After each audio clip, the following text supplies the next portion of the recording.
infos, Mouni Abel. Des médias dans quelques instants, votre journal de 12h30. Avant cela, un petit coup d'œil sur la météo de cet après-midi. On commence par le Maroc avec un ciel ensoleillé au sud de l'Aïoun et partiellement nuageux partout. D'ailleurs, de la pluie est prévue cet après-midi sur le littoral et les zones proches entre Kenitra et El Jadida. Les températures, il fait 17 degrés à Rabat avec un ciel souvent ensoleillé aujourd'hui.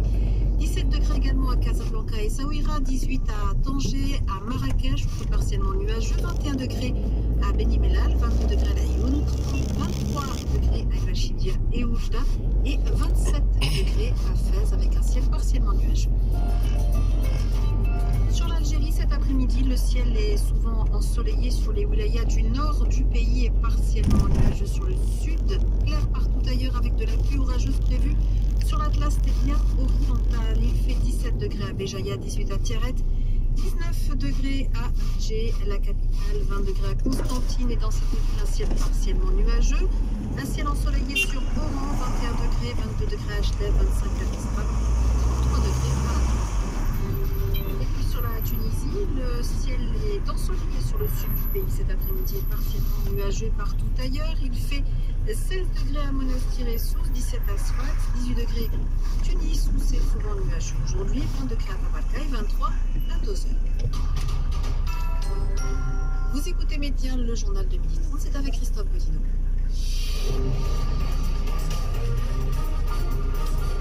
Bonjour Christophe. Bonjour. Au sommaire de cette édition, le Maroc prêt à franchir une nouvelle étape dans sa lutte contre le coronavirus. Le roi Mohamed VI a présidé hier une séance de travail consacrée à la gestion de cette crise sanitaire alors que le Maroc a enregistré 11 nouveaux cas de Covid-19 depuis hier. Une réunion pour faire le point sur les mesures déjà prises, sur leurs conséquences. On y revient dans un instant. Parmi les sujets sur la table, l'approvisionnement au Maroc en produits d'hygiène et de santé. Sur ce point, les pharmaciens rassurent, les officines continuent de fonctionner normalement et espèrent un geste des autorités sur la régulation des prix. Nous irons en Tunisie où le président Kais Saied a fait une annonce forte hier soir, l'instauration d'un couvre-feu de 18h à 6h du matin à partir de ce mercredi. La Tunisie à l'heure du coronavirus, ce sera un reportage de Mathias Reynal. Des mesures également en Algérie. Fermeture de toutes les frontières terrestres, suspension des prières collectives et fermeture des mosquées et interdiction des rassemblements et des marches, quelle que soit leur nature. Nous appellerons Faisal Metaoui. Ailleurs dans le monde, la France à l'heure du confinement, reportage à suivre d'Aurélien Devernois sur le télétravail. Nous entendrons également comment les Français se sont organisés, préparés. Et puis autre région touchée, on en parle moins, l'Amérique latine, témoignage à suivre d'une Française en Colombie. Là-bas, les autorités prennent des mesures drastiques, fermeture des frontières jusqu'au 30 mai. Et puis notre conseil pratique à la fin de cette édition, comment parler du virus et du confinement aux enfants. On posera la question à un psychiatre.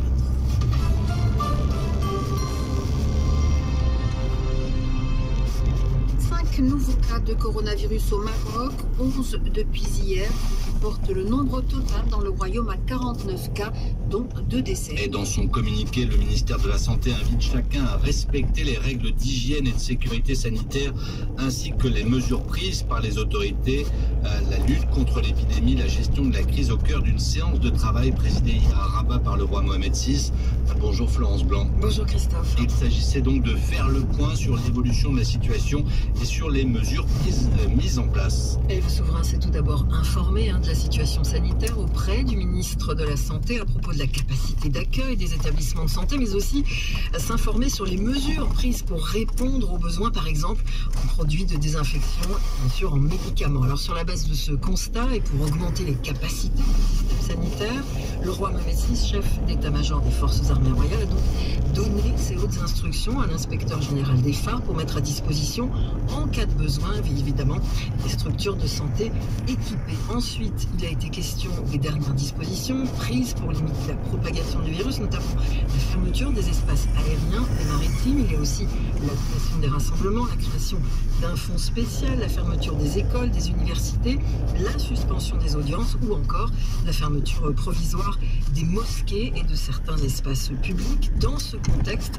le souverain a donné ses directives pour que les marchés soient bien approvisionnés entre autres en produits alimentaires, en produits d'hygiène, mais aussi pour que toute forme de spéculation et de hausse des prix soit combattue.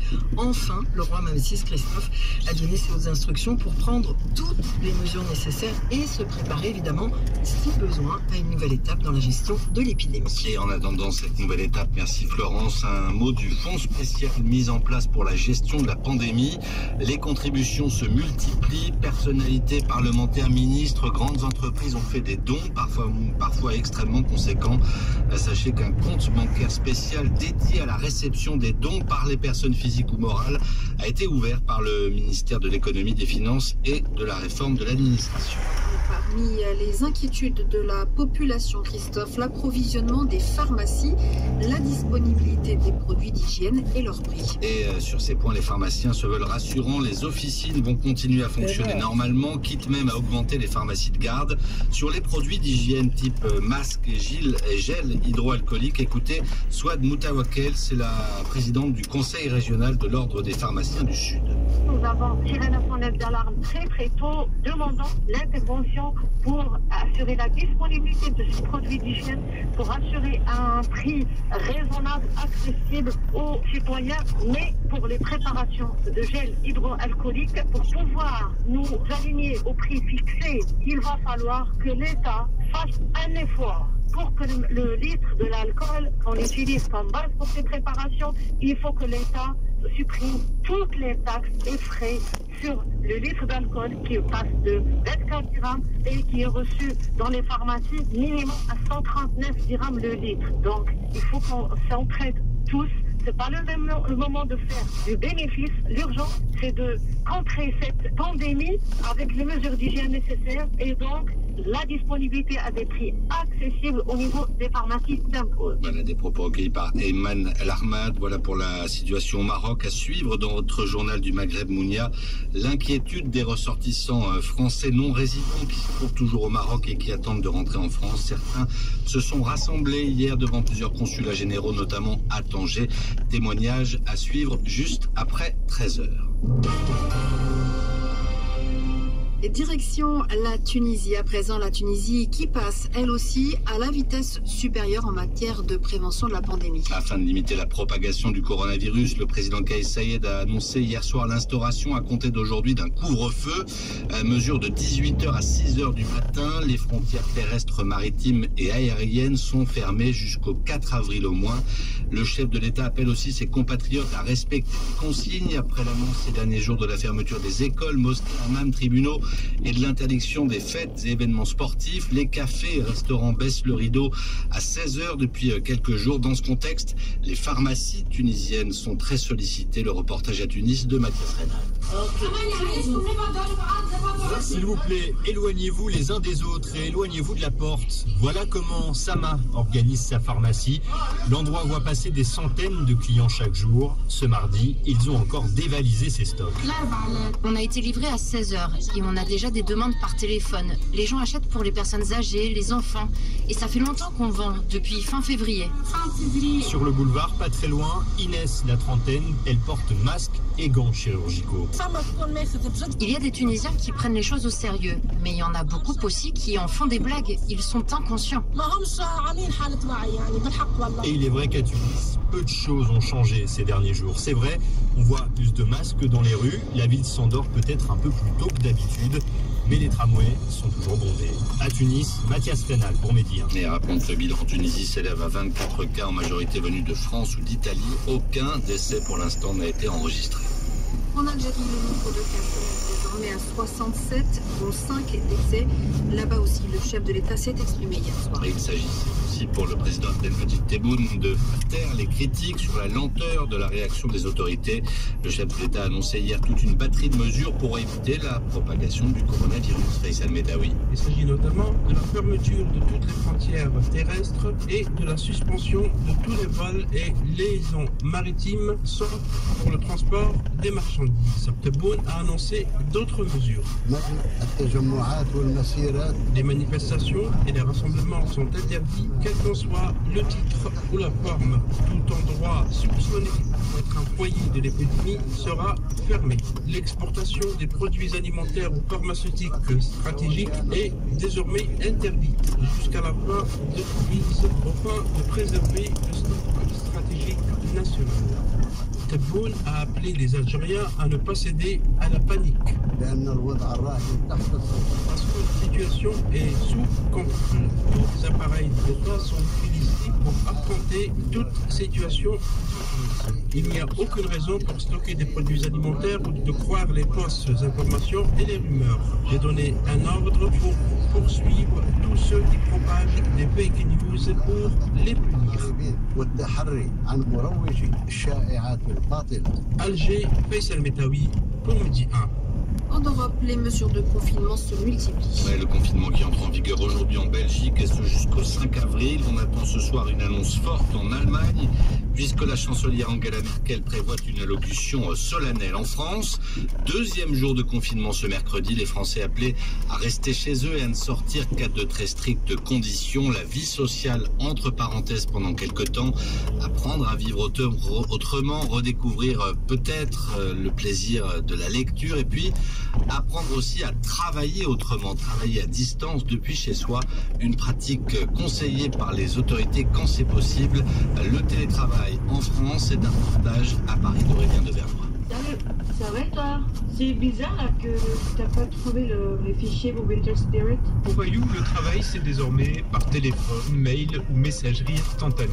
En fin de semaine dernière, elle a ramené chez elle ordinateur, écran et tablette tactile et depuis lundi, cette directrice artistique chez DDB, agence de publicité américaine, est officiellement en télétravail. C'est vrai que c'est un peu compliqué parce qu'on ne peut pas dessiner devant les collègues, on ne peut pas non plus parler facilement, mais le métier qu'on fait, on peut quand même travailler à distance, c'est faisable. D'autant plus faisable que les dirigeants d'entreprise avaient anticipé le confinement et préparé leurs équipes. Le recours au télétravail existait lui depuis longtemps, mais pas pour 300 personnes simultanément. Émilie Vandenberg est directrice commerciale. On n'avait pas testé des outils de VPN pour accéder aux serveurs à distance. Donc chez nous, on a des outils qu'on n'utilise pas forcément parce que soit on utilisait ceux des clients, soit on n'a pas besoin de les utiliser. Mais en tout cas, qui existait et était en place. Mais pour la direction de l'entreprise, le principal défi est de maintenir le moral des équipes. Émilie milite donc pour de bonnes pratiques de management. Ok, vous allez faire des contrôles sur des projets, comment on s'organise, qui fait quoi, quel outil on utilise, mais aussi de faire des cours réguliers de l'équipe, de dire voilà, toi comment tu vas et que ce soit un lien personnel. Ayou, elle, préfère positiver sur la situation. Je pense que c'est aussi un test pour nous de réfléchir justement à notre manière de travailler. Est-ce qu'on a vraiment besoin d'aller au bureau tous les jours? Quelque part, ça fait quand même du bien de voir qu'il y a moins de pollution dans la rue. À Paris, Aurélien de Vernois pour Média. Alors comment les Français se sont-ils préparés à cette période de confinement? Notre journaliste Anne Milliard, qui est elle-même bloquée en France et qui n'a pu rejoindre la rédaction ici au Maroc, est allée tendre son micro hier dans les rues de Poitiers, dans le centre-ouest de la France. Écoutez. Je me suis préparé, j'ai acheté la bouffe, un peu de tout. Nous sommes coincés par la maladie. On ne comprend plus ce qui se passe et c'est dingue quoi. Moi je suis italienne, du coup ma famille vit ça depuis déjà quelques semaines. Je m'étais déjà un peu préparée mentalement. Là j'ai préféré rester chez mon copain en centre-ville parce que c'est plus pratique pour faire les courses à pied. J'ai pas peur pour moi, mais ça m'angoisse un peu de pouvoir le transmettre. Je suis un peu inquiète pour la famille, mais juste parce que c'est loin. On ne prépare pas, il n'y a rien de spécial. Personnellement, je trouve ça ridicule parce qu'ils se plaignent pour un virus qui se développe, ça tue beaucoup moins que le cancer. Le cancer, ils en font beaucoup moins. On voit les personnes qui dévalisent des courses. Je trouve ça ridicule, non? Enfin, je sais pas, les courses un peu. Je vais faire d'être plus. C'est pareil, c'est bloqué. Enfin, ce qui me fait le plus peur, c'est économiquement. La maladie qui me fait le plus peur, c'est le confinement. C'est la peur des gens autour qui me fait peur. Genre les magasins. Je suis allée à Leclerc hier, les rayons étaient à moitié vides. C'est ça en fait qui fait plus peur, c'est la psychose. Voilà, des propos recueillis par Anne Milliard dans la ville de Poitiers. Et puis, il y a une région du monde dont on parle peu, mais qui, elle aussi, est touchée par le Covid-19. Il s'agit de l'Amérique latine. Avec plus de 820 malades confirmés, dont 7 ans, la région est encore relativement épargnée, mais bien consciente de sa vulnérabilité au niveau sanitaire, elle réagit rapidement pour se protéger de la pandémie. L'état d'urgence déclaré ces derniers jours en Bolivie, au Venezuela et en Colombie. La Colombie qui fermait hier toutes ses frontières. Julie est française, elle voyage depuis plusieurs mois dans le pays et elle nous raconte. C'est vrai que le coronavirus, on l'a suivi au début régulièrement, mais ça nous apparaissait un peu loin. Après la Colombie, on a vu des mesures arriver aussi assez rapidement, avec de la prévention mise en place dans les hôtels, la police qui passait dans chaque hôtel pour vérifier à quelle date étaient entrés les Français notamment, mais aussi les touristes des autres pays très touchés par le coronavirus. Bon, depuis le 2 mars, il est recommandé à ces touristes venant des pays touchés de se mettre en auto-isolement. C'est maintenant devenu obligatoire pour ceux arrivés depuis le 11 mars. Si c'est non respecté, il y a des sanctions. Il y a déjà eu quelques expulsions avec derrière des interdictions de territoire. Donc la Colombie prend ça très au sérieux. Les hôtels prennent la juste mesure, je pense, de cette épidémie. Il y a beaucoup de nettoyage partout. Il y a le gel qu'on propose à tous les clients pour se laver les